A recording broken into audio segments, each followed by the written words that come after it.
YouTube, how's it going? The GOAT House is back, and it happened. Jadeveon Clowney traded from the Houston Texans to the Seattle Seahawks. My last scenarios video did have a deal between the two teams for Clowney. Compensation was a little different, though. So a little surprising with the compensation, I guess, what the Seahawks had to give up, what the Texans got. We'll break it all down. I will grade each team. I also have another take. So right before we get started, you guys can join our private Discord chat for more NFL discussions. Plenty already in it. A lot of discussions going on and more to come during the season and during live games. You can join our NFL Pick'ems League, pick alongside us, and we'll see who is the winner. We pick every single game, and those are recorded as well.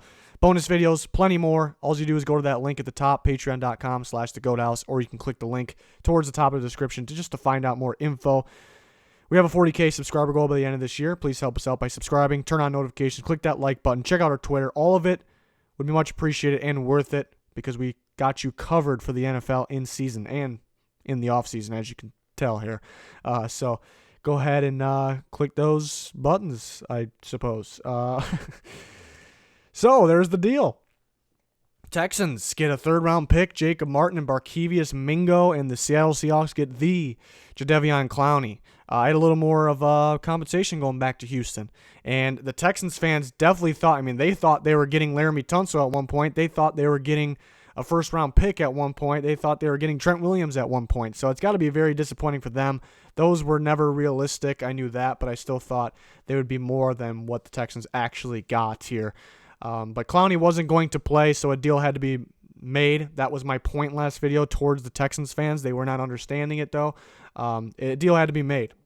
So the best way to look at this, if you're a Texans fan, if you kept him, he was holding out, you were going to get a 2021 third-round compensatory pick. You get it in 2021 because he signs in 2020.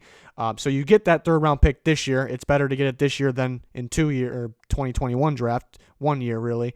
And you get two players. Nothing special by those two players, though. I just think trading him right now and helping a team contend, you could have got more. Just the level of talent he is. But he did have leverage. The Texans did not. But I still think you could have got more. And kind of my take, like I said in the beginning of the video, I had an extra take here. How could a team, I would do this if I was renting him. I was afraid a team that was going to trade a lot and just take him for a year and because they couldn't sign him. Like, how could a team not do this? A team that's a Super Bowl contender that need another pass rusher. Look at a team like the Bears. Like, I think the Bears could have done something like this, and it would have been a fail if they didn't win the Super Bowl because they're only going to be able to pay him for 1 year. But I think it's worth it just for. I think there's multiple teams. The Eagles wanted him, but they were a little tight on cap. Why couldn't they do it? So that was kind of my take. I would have done a rental for this deal. So how was a team that could sign him long term the best offer? That's what I'm confused about. I think there's a lot of teams that should have done this deal, even if they couldn't sign him long term. I really think so. That's not much here. So that was kind of my take. But let's go to the grades. Kind of a short video. We'll just get to the point. Seattle Seahawks get an A+. You got a dominant player. I think a player that I'm higher on than most people. Some people kind of hate on him a little bit because they run and go look at the stats. How many sacks did he get? He didn't get enough. Ridiculous. Absolutely ridiculous. He gets pressure. He's still developing as a pass rusher. He's going to get better as a pass rusher, and he's already good enough, in my opinion. So that's the scary thing. He's going to get better, especially with the Seattle coaching staff. Are you kidding me? And he already stops the run at an elite level. He always did. He's a guy that can play. Yeah, he's going from 3-4 outside linebacker to 4-3 end. He might be better at 4-3 end. No doubt in my mind he can play it. I think he can play 3-4 end. Not that that's a thing here, but that's how talented I think Jadeveon Clowney is, and he's got crazy upside. There's a reason why there was hype around him for so long. A+ for the Seahawks. They didn't have to give up jack shit, and they got a great player. Pair him with Ziggy Ansah, LJ Collier. Frank Clark is still a big loss, but it's almost like at this point that he didn't even leave because you got a first-rounder for him, and you gave up nothing for Clowney. For Frank Clark, you got Clowney and LJ Collier, and you still got the second-round pick for this upcoming year from the Chiefs. Excellent job from the Seahawks. Beyond excellent job. I should have put more pluses in this, but I'm realistic here. A+ is the highest you can get. Excellent job. And just give them the fucking F. Give the Texans an F. Absolutely ridiculous. I know they had to move on from him, but you had you had to get more. You had to get more. Like I said, I think a team renting him could have done this deal, and it would have been a good deal.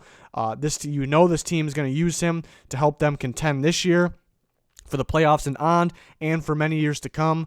You could have got more. And the F goes to Bill O'Brien, to this organization really in general, because they don't have a GM. They need a GM. They don't have one. I don't know why you don't have one. It's absolutely ridiculous. You got a coach that is struggling, not only as a coach, but now you put him in the position to fail as a GM. It's absolutely ridiculous.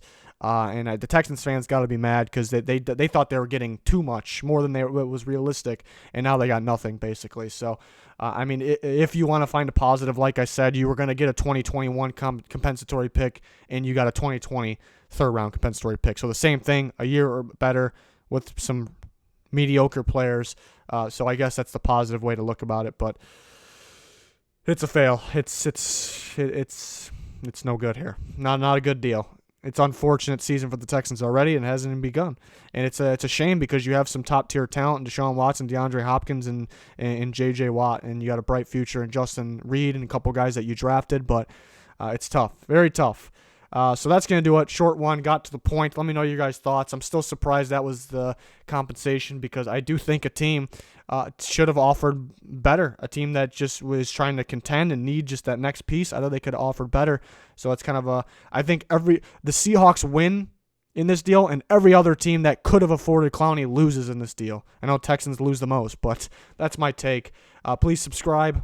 Join us for our plenty other prediction videos and for the leading up to the NFL season. And then in season, we got full coverage. Hopefully you can join us for that. It's going to be a lot of fun. Cannot wait. That's going to do it for this one. Thanks for watching. Goodbye.